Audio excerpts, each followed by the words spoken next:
The word is not mark. That is a translation, a simplification, a flattening of something far more precise. The original Greek says charagma, and it does not mean what you were told. For decades, preachers have described the mark of the beast as a barcode, a tattoo, a chip implanted under the skin, a vaccine, a biometric ID, a central bank digital currency, something external, something futuristic, something that could be refused at the last moment. If only you were vigilant enough. But charagma is not a general word for mark. It is a technical term, a legal term, a Roman administrative term, and it describes something that already existed when John wrote Revelation. John did not invent this word. He borrowed it from the empire, from the economy, from the commercial system that controlled whether you could buy or sell in the first century Mediterranean world. The scholars who translated your Bible knew this. The lexicons record it, the dictionaries define it, the evidence has been sitting in academic resources for centuries, but almost no one reads the Greek, almost no one checks the lexicons, almost no one asks what the word meant to the people who first heard it. If you want to understand the mark of the beast, you do not start with technology, you do not start with speculation, you start with Greek. Let me show you what Strong's Concordance says. Entry 5480, Charagma, derived from charasso, meaning to sharpen to a point, related to charax, a pointed stake. The root idea, something that cuts into a surface, something that leaves a permanent impression. The definition, a scratch or etching, a stamp as a badge of servitude, or a sculptured figure. That phrase, badge of servitude, it is sitting right there in the lexicon. It has been there since the concordance was published, and almost no one mentions it. Thayer's Greek lexicon expands the meaning.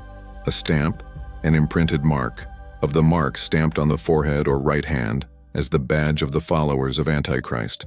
The mark branded upon horses. The BDAG lexicon, the gold standard of New Testament Greek scholarship, adds the impress on a coin, a stamp on official documents, especially the imperial seal. The Exegetical Dictionary of the New Testament goes further. Charagma can refer to inscriptions, stamps on documents, especially the seal of Caesar, brands on animals, impressions on coins, stigmatization of slaves, and religious stigmatization as a sign of belonging to a certain deity. This is not a vague symbol. This is not a metaphor waiting for modern technology to give it meaning. This is a word with documented usage in the first century Roman world, and its primary semantic field is ownership, control, allegiance, the visible proof that you belong to someone. The charagma was the technical term for the Roman imperial stamp. It appeared on official documents. It carried the name and date of the emperor. It was attached to commercial transactions. It authenticated contracts. It validated purchases. It proved that a transaction was legal under Roman law. When you bought or sold in the Roman Empire, the charagma authenticated the exchange. Without it, the transaction was not valid. Without it, the contract was not enforceable. Without it, you could not participate in the formal economy. The German scholar Adolf Deismann documented this usage in the early 20th century. He showed that charagma was the standard term for the imperial seal on papyrus documents found in Egypt. The evidence was published in 1910. It has been available to scholars for over a century. The charagma also appeared on coins, the emperor's face, stamped, imprinted, engraved into metal. Every coin you held carried the image of the one who claimed divine authority. Every transaction you made involved touching his face.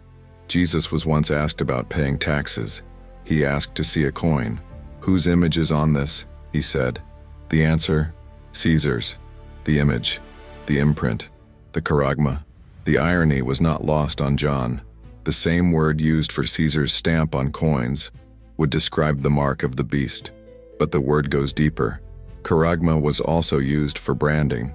In the Roman world, disobedient slaves were branded with marks of ownership. The historian Suetonius records that the emperor Caligula branded Roman citizens on their faces, and the act was considered an outrage, not because branding was wrong, but because it was reserved for slaves, not citizens. The brand identified who you belonged to, who controlled you, who had legal authority over your body. It was permanent. It was visible. It could not be hidden. Soldiers sometimes branded themselves with the name of a favorite general, a sign of loyalty, a sign of allegiance, a sign that they would follow him to death. Devotees of a god tattooed themselves with symbols of their deity, the cult of Dionysus, the worship of Mithras, religious stigmatization, visible allegiance, permanent identification. The Jewish historian Josephus records that in 217 BC, Ptolemy Philopator forced Jews in Alexandria to be branded with the ivy leaf symbol of Dionysus. Those who refused lost their civil rights. Those who accepted were marked as belonging to a pagan god.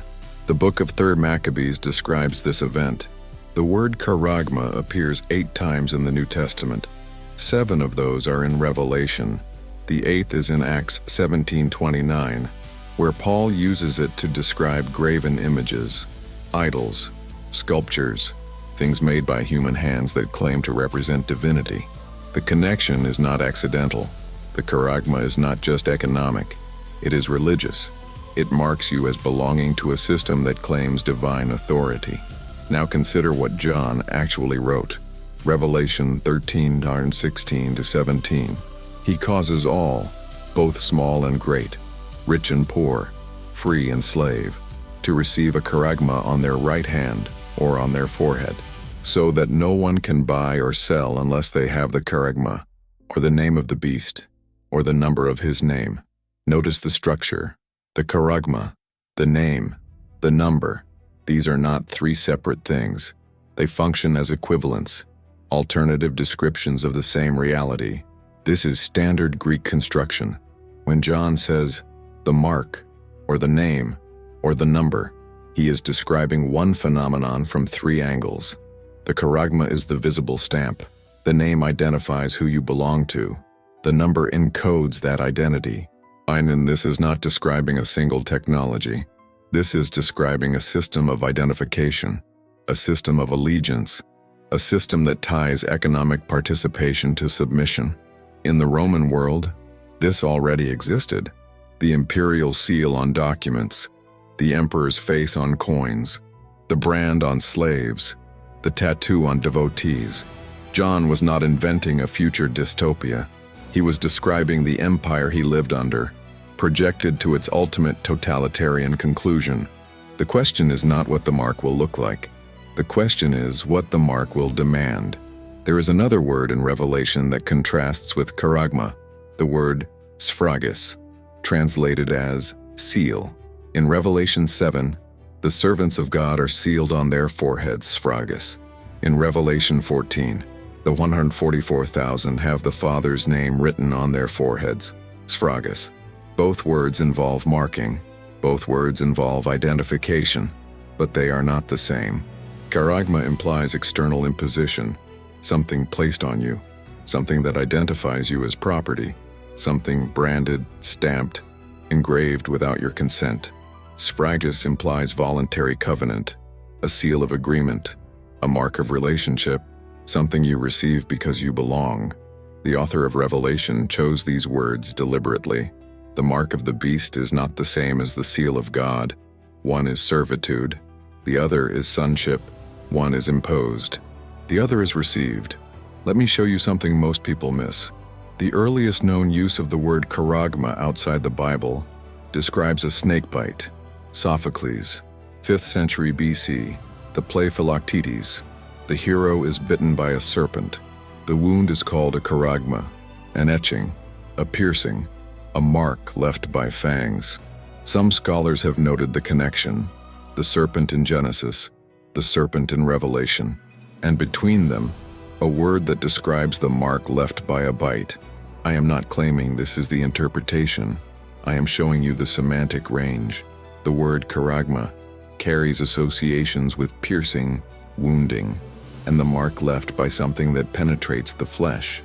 This does not tell us what the mark will look like. It tells us what the mark represents: submission, wounding, ownership by something other than God. Now let me be precise about what this does not prove. It does not prove the mark is a microchip. It does not prove the mark is a tattoo. It does not prove the mark is a vaccine or a barcode or a credit system or a digital ID. The Greek does not give us the technology. The Greek gives us the category.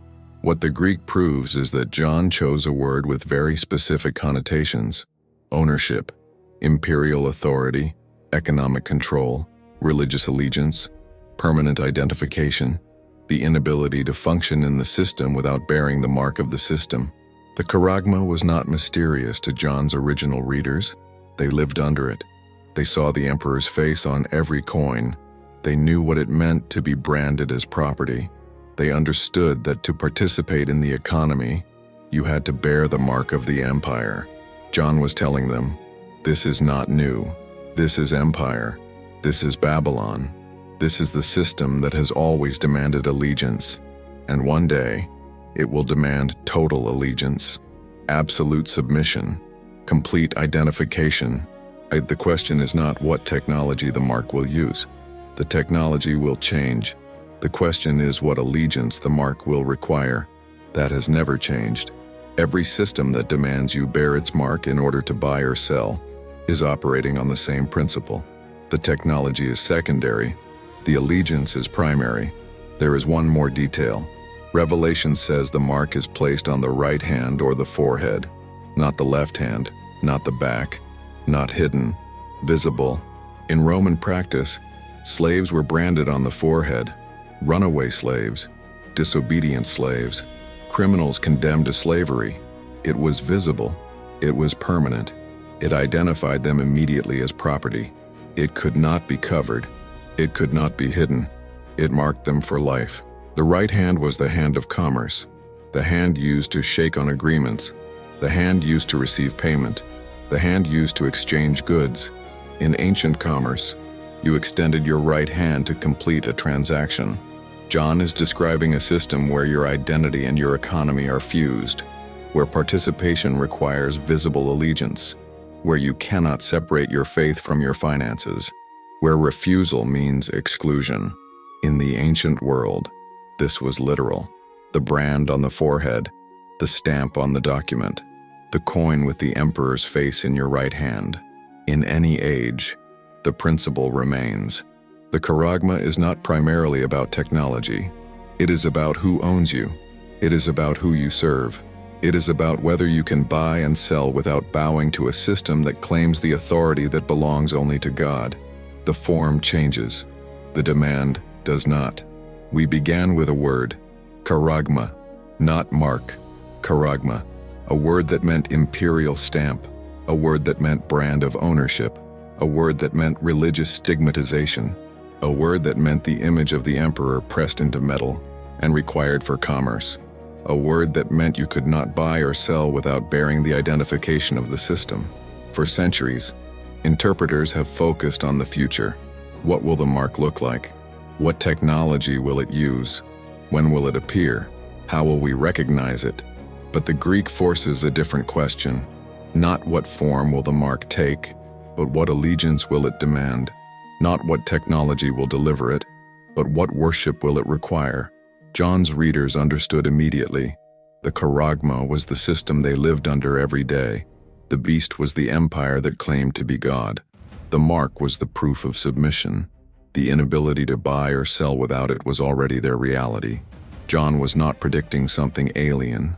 He was projecting something familiar to its ultimate conclusion. Every age has its own version. Every empire demands its own Charagma. Every system eventually requires you to show your allegiance before you can participate. The question is not whether you can identify it in advance. The question is whether you recognize it when it arrives, whether you have already accepted it, whether you have already been marked. The Greek was never hidden. It was sitting in the lexicons, waiting for someone to look, waiting for someone to ask what the word actually meant, waiting for someone to stop speculating about the future and start reading the text. If this investigation changed how you understand Revelation, Leave the word Charagma and tell me, did you know the word meant badge of servitude? Did you know it was the technical term for the Roman imperial stamp? Did you know John's readers would have recognized it immediately as the system they lived under? Did you know the lexicons have contained this information for over a century? If you haven't subscribed yet, this is a good moment, because the Greek has more to reveal, and there is much more to uncover.